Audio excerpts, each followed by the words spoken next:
कोढ़ा विधानसभा में क्या खास है? कोढ़ा विधानसभा किसे चुनती रही है वहां की जनता और मुकाबला किनके किनके बीच रहा है? रंजन जी वो बताएंगे यहाँ का दिलचस्प मुकाबला, दिलचस्प कहानियां। देखिए, जब आप कोढ़ा विधानसभा की बात करती हैं तो ये एससी आरक्षित सीट है और जो इस सीट से जुड़ी सबसे बड़ी बात है वो ये है कि कोढ़ा विधानसभा सीट ने बिहार को मुख्यमंत्री भी दिया है। जी हाँ, जो पहले दलित मुख्यमंत्री हुए थे बिहार के भोला पासवान शास्त्री, वो कोढ़ा विधानसभा से ही चुनाव लड़ते थे और कोढ़ा से वो 3 बार जीतने में सफल रहे हैं। और आपको बता दूं कि वो 3 बार बिहार के मुख्यमंत्री भी बने हैं। सादगी भरा उनका जीवन रहा है। और जब आप इससे आगे बढ़ती हैं और कोढ़ा की बात करती हैं तो एक और दिलचस्प बात है कि जब बंटवारा हुआ था तो जो मुस्लिम समुदाय है वो यही रह गया था और बाद में जो है कुछ हिंदू यहाँ पर आए जो कि यहाँ पर रहने लगे और जो यहाँ के जो बंगाली हिंदू था उसके साथ अब उनका एक अच्छा सामंजस्य हो गया। जो हिंदू बाहर से आए थे, मतलब पाकिस्तान और बांग्लादेश से जो आए थे, फिर वो यहाँ पर आकर बस गए। यहाँ मारवाड़ी भी अच्छी संख्या में है, सिंधी भी अच्छी संख्या में है और ये जूट उद्योग के लिए आसपास का इलाका जाना जाता था। तो बहुत सारे श्रमिक जो है वो मगध से, रोहतास से, झारखंड से। यही वजह है कि जब आप देखिएगा कि यहाँ एसटी आबादी की अगर आप बात कीजिए तो वो बहुत अच्छी है। यहाँ पर लगभग 8% जो है वो आदिवासी आबादी है, 7.88%। इसके अलावा जो एक और जानकारी है कि जो कोढ़ा जो विधानसभा है वो पूर्णिया लोकसभा के अंतर्गत आता है। मतलब कि यहाँ के सांसद जो हैं वो पप्पू यादव हैं। और जब आप इसे जिला के अनुसार देखती हैं तो ये कटिहार जिला में आता है।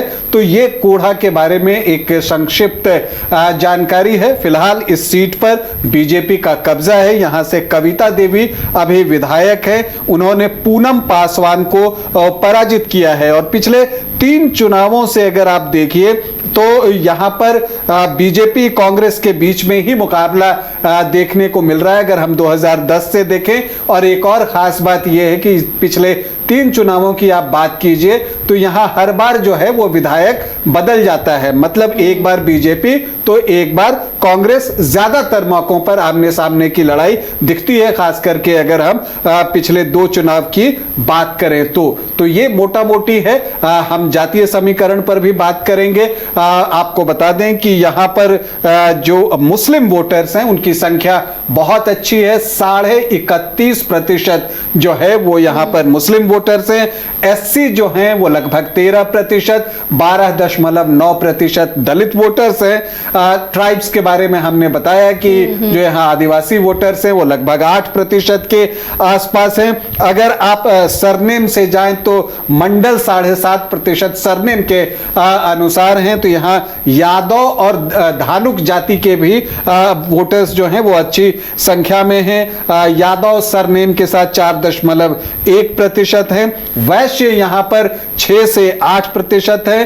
कुर्मी कोयरी की भी अच्छी संख्या है, वो भी 5 से 6% होंगे और ब्राह्मण भी लगभग इतने ही हैं। इसके अलावा बंगाली कम्युनिटी से भी लोग यहाँ पर रहते हैं और अदर ओबीसी ईबीसी जो है वो अल्टीमेटली जो है वो निर्णायक भूमिका अदा करता है। मल्लाह भी यहाँ पर दिखते हैं। तो ये कोढ़ा का जातीय समीकरण है। मिश्रित है ये जातीय समीकरण, लेकिन बहुलता किसकी है और किस वजह से यहाँ पर कैंडिडेट जीतते रहे वो भी हम चर्चा करेंगे आगे। लेकिन इस वक्त हम चलते हैं सीधे पूर्णिया लोकसभा और कटिहार की, चूंकि ये सीट है कटिहार जिले की कोढ़ा सीट। तो जानते हैं हमारे सहयोगी मनीष भी हमारे साथ जुड़े हुए हैं, इस वक्त वही हैं, उनसे जानते हैं वहां इस बार मुद्दे क्या रहेंगे। जब विधानसभा कोढ़ा की जनता पहुंचेगी बूथों तक तो उनके जहन में मुद्दे क्या रहेंगे। मनीष, इस वक्त आप मौजूद हैं, लगातार आप तमाम विधानसभा में घूम रहे हैं। कोढ़ा की जनता के मन में क्या है, क्या मुद्दे रहेंगे कोढ़ा की जनता के मन में जिसे देखकर वो वोट देने पहुंचेंगे? देखिए, वहाँ की जनता से बातचीत हुई, वहाँ के जनता के बीच में भी हम रहे, उनसे जब बातचीत हुई तो देखिए उनके जो मेन मुद्दे ये हैं कि कई जगहों पर बिजली की समस्या काफ़ी है। क्योंकि अगर आप आउटर इलाके में जाए तो बिजली की काफ़ी समस्या है, खंबे हैं, तार है, लेकिन बिजली नहीं है वहाँ पर। कई ऐसी जगह है जहां पर रोड तक नहीं पहुंचे हैं। कई ऐसे लोगों का कहना है कि भाई हमारे घर तक रोड तक नहीं पहुंचा है। अच्छा, जब हम बात करेंगे नीतीश कुमार की बात कीजिए तो नीतीश कुमार से लोग खुश हैं, ऐसा नहीं, नीतीश कुमार के काम से लोग खुश हैं, लेकिन जो वहाँ की विधायक हैं इस वक्त की कोढ़ा विधानसभा की, उनसे लोग नाराज हैं और उनसे नाराज है। उनका कहना है कि भाई ये ज़्यादातर जो है पटना में रहती हैं, कविता पासवान जी ये पटना में ज़्यादा रहती हैं और यहाँ पर आती हैं तो हम लोगों से नहीं मिलती है उतना न, जिस तरह से विधान चुनाव से पहले ये हम लोगों से मुलाकात करती थी उतना मुलाकात नहीं करती हैं। बड़े तमाम वादे किए गए थे कि ये फैक्ट्री लग जाएगी, वो फैक्ट्री लग जाएगी, रोजगार दे दिया जाएगा, घर घर तक सड़क पहुंच जाएगी।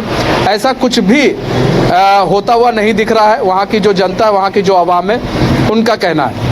लेकिन यहाँ के एक जो सबसे दिलचस्प बात है, हम थोड़ा आपको पीछे लिए चलेंगे, थोड़ा फ्लैशबैक में।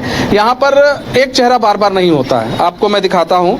अगर हम बात करें तो देखिए कविता पासवान जो है, जो 2020 में जो चुनाव जीत कर आए, वोट शेयर था इनका 53.31% था। वहीं पूनम कुमारी को इन्होंने हराया था, पूनम कुमारी का वोट शेयर था 38.5 है। तो यहाँ की जनता बदलाव करती रही है मनीष, लगातार कैंडिडेट को बदलते रही है, यानी कि सबको मौका देती रही है। और यही चर्चा रंजन जी के साथ भी हमारी हो रही थी कि जो समीकरण है, बहुत मिश्रित समीकरण है यहाँ पर, और यहाँ की जनता भी समझदार है, हर किसी को मौका देती है और देखती कौन काम कर रहा है कौन नहीं। चलिए मनीष, शुक्रिया आप जुड़े हमारे साथ। तो ये कोढ़ा की समस्याएं थी जो मनीष बता रहे थे कि यहाँ बिजली, बेरोजगारी, सड़क, कई ऐसे मुद्दे हैं जो आमतौर पर सभी विधानसभा क्षेत्रों में होते हैं। लेकिन जब इंटीरियर इलाके में हम पहुंचते हैं जहां विकास बहुत धीमी गति से हो रहा है, तो जनता के मन मिजाज में बहुत कुछ होता है और उन्हीं सब मुद्दों को लेकर वो वोट देने भी जाती है। रंजन जी, जो समीकरण यहाँ पर हैं वो किसे फेवर करते हुए दिखते हैं, और उस फेवर होने के बाद भी यहाँ पर कैंडिडेट कैसे चेंज होते रहे? देखिए, ये बताना बड़ा मुश्किल है, क्योंकि अगर समीकरण किसी को फेवर कर रहे होते तो हर बार वही जीत रहा होता, लेकिन ऐसा होता नहीं है। हालांकि तो क्या खास कैंडिडेट है जो रोटेशन में जीतते रहे हैं, या फिर अलग अलग चेहरों को मौका मिला है? एक तरफ तो वो दिखता है मुझे, महेश पासवान थे, वो लगातार यहाँ से चुनाव जीत रहे थे। उन्होंने 2000 में चुनाव जीता, लेकिन 2005 में वो हार गए, जो बारी बारी वाली बात है। 2000 में वो बीजेपी के टिकट पर चुनाव जीतते हैं, तो 2005 के वो दोनों चुनाव हार जाते हैं। सुनीता देवी उन्हें जो है पराजित करती हैं, लेकिन फिर 2010 में महेश पासवान जीत जाते हैं और वो सुनीता देवी को पराजित कर देते हैं। लेकिन 2015 में कांग्रेस अपना यहां से कैंडिडेट बदलता है, पूनम पासवान यहां से कैंडिडेट बनती हैं और वो महेश पासवान को जो है 5426 वोटों से पराजित करती हैं और कांग्रेस फिर से वापसी यहां पर करती है। लेकिन अगला जो चुनाव 2020 में हुआ, तो चूंकि महेश पासवान की मृत्यु हो गई थी, उनका निधन हो गया था, तो उसकी वजह से जो वो टिकट है वो कविता पासवान को दिया गया, कविता देवी को दिया गया, उनकी पत्नी को, और उन्होंने एक बड़ी जीत दर्ज की, लगभग 29,000 वोटों से जीतने में वो कामयाब रही। 28,943 वोट जो है ये मत का अंतर रहा हार जीत में, और बिल्कुल आमने सामने की लड़ाई हुई कविता देवी और पूनम पासवान के बीच में। देखिए, पूनम पासवान भी कांग्रेस में, बिहार कांग्रेस की बड़ी नेत्री मानी जाती हैं और उनको अन्य राज्यों में भी जो है कांग्रेस जिम्मेदारियां देता है। अभी संभवतः राजस्थान में भी उनके पास कुछ जिम्मेदारी है। और जब अभी कन्हैया कुमार की रैली हो रही थी, नौकरी दो और पलायन रोको वाली, तो उसमें भी जो है वो बढ़ चढ़कर हिस्सा ले रही थी अपने क्षेत्र में, तो उनका अपना एक ये है।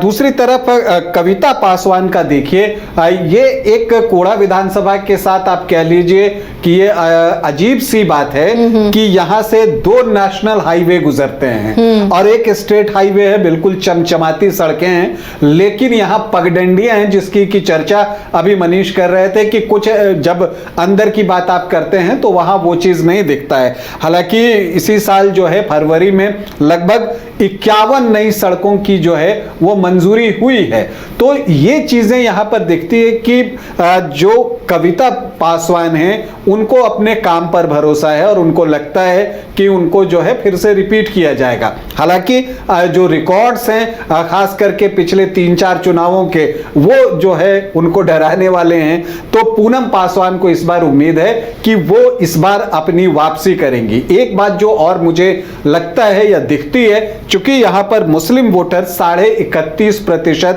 हैं, तो अगर यहां पर बीजेपी की जगह जेडीयू का कैंडिडेट हो, और जब मनीष ने कोड़ा में वहां के लोगों से बातचीत की और कुछ मुस्लिम वोटर्स से बात की, तो उन्होंने भी इस बात की चर्चा की कि वो चाहते हैं कि नीतीश कुमार की वापसी हो। मतलब मुस्लिम वोटर्स जो है नीतीश कुमार को वोट करने के लिए तैयार दिखते हैं, और उन्होंने जो है इस वजह से कहा कि ये सीट जो बीजेपी को जाती है उसके बदले जो है वो जेडीयू को अगर आ जाए से जीत ज्यादा सुनिश्चित होगी, ये मान सकते हैं जी। और इसीलिए वहां पर जेडीयू से एक प्रत्याशी के नाम की चर्चा भी होती है, अनुरंजन पासवान। वो प्रयास कर रहे हैं कि उनको टिकट मिल जाए। लेकिन एक चीज देखना होगा कि चूंकि बीजेपी की ये स्ट्रॉन्ग सीट रही है, कोढ़ा विधानसभा की बात कीजिए, कांग्रेस सबसे ज्यादा बार 7 बार यहां से चुनाव जीतने में सफल रही है, तो दूसरे नंबर पर बीजेपी है, 3 बार जीती है। तो बीजेपी का दावा यहां पर मजबूत दिखता है, और बीजेपी ये सीट छोड़ेगी, ये देखना दिलचस्प होगा कि वो सीट छोड़ती है या खुद यहां पर चुनाव लड़ना चाहती है। लेकिन जब बीजेपी चुनाव लड़ती है तो एक और चीज होता है, जब मुस्लिम वोटर्स दूसरे पक्ष की तरफ जाते दिखते हैं, मतलब कांग्रेस की तरफ, तो एक काउंटर पोलराइजेशन भी यहां देखने को मिलता है। क्योंकि आप देखिए पिछली बार ही कविता देवी को 53.3% वोट आए, मतलब 50% से ज्यादा। तो ये चीजें बताता है कि वोट कहीं कंसोलिडेट हो रहा है। हो सकता है उसमें कुछ सिंपैथी वोट भी रहा हो, लेकिन ये चीज देखने में आता है कि अगर एक तरफ मुस्लिम समुदाय वोट करता है तो एक काउंटर पोलराइजेशन भी कोढ़ा में देखने को मिल सकता है। तो इसलिए यहां का चुनाव इस बार दिलचस्प होगा। जो रिकॉर्ड कह रहे हैं 3-4 बार के, उससे जो है वो पूनम पासवान आशान्वित होंगी, जबकि बीजेपी की कविता पासवान जो है उनको अपने काम पर भरोसा है और उनको लगता है कि उनकी वापसी होगी। चलिए, तो अब वहाँ के पब्लिक का भी मिजाज जान लेते हैं। सीट का मिजाज तो हमने लगभग चर्चा कर ली कि सीट का मिजाज क्या रहा है, वहाँ की जनता क्या कह रही है, सुनते हैं उनसे। यहाँ के आप जनता है, प्यारी सी जनता है, क्या सोच रहे हैं, क्या दिल दिमाग में है इस बार? हम लोग दिल दिमाग में यही चाहते हैं कि यहाँ का विकास हो। कोढ़ा प्रखंड एक बहुत ही अहम प्रखंड है, यहाँ पे बहुत ही बदहाली है जी। और लोग आते हैं, वादा करते हैं, लेकिन वादा निभाते नहीं है, जिसकी वजह से एक मरतबा जो आते हैं उसके बाद दोबारा नहीं आते। मुनव्वर भाई, क्या सोच रहे हो इस बार? सोचेंगे क्या, जो अच्छा काम करेगा उन्हीं को दिया जाएगा। हम अच्छा काम कर रहे हैं, कोई भी रहे, ये बात नहीं है जो बीजेपी रहे या कोई भी रहे, कोई उससे हमको कोई मतलब नहीं है। बात हमको इतना चाहिए, जो आपका हम लोग एक नागरिक होने के नाते हम चाहते हैं जो ऐसा आप हम लोग का प्रतिनिधि हो, जो उस पर हम लोग का ध्यान हो, जो काम करे, वही उसी को हम लोग चुनते हैं। अच्छा, विधायक जी के बारे में क्या राय है आपकी? विधायक जी के बारे में राय क्या रहेगा, अभी तो कुछ सोच के नहीं रखे हैं, वक्त आएगा फिर दिखा जाएगा। क्या लग रहा है इस बार, क्या किसको होना चाहिए आपकी नजर में? मेरा नज़र में अभी किसी को नहीं सोचे, अभी नहीं। विधायक से खुश हैं?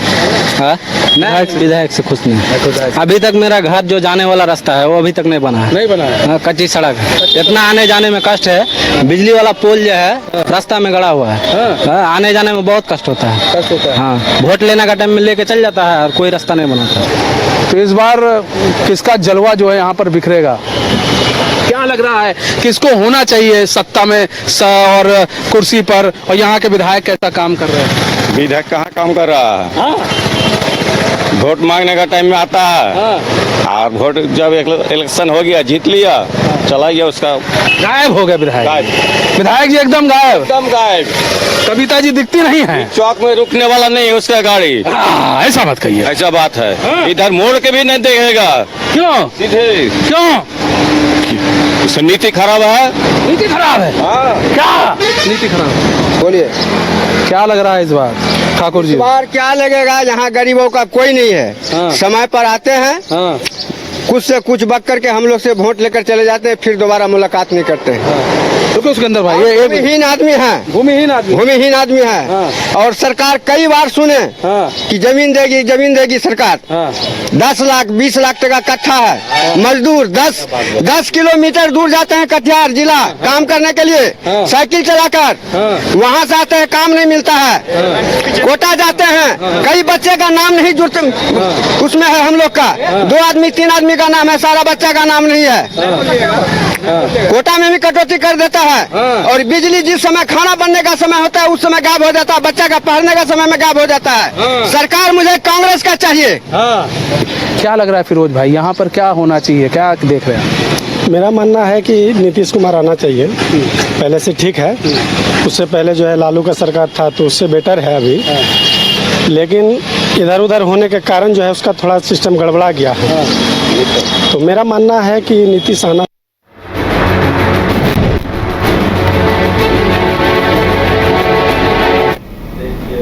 तो ये आपने देखा कोढ़ा की जनता का मिजाज।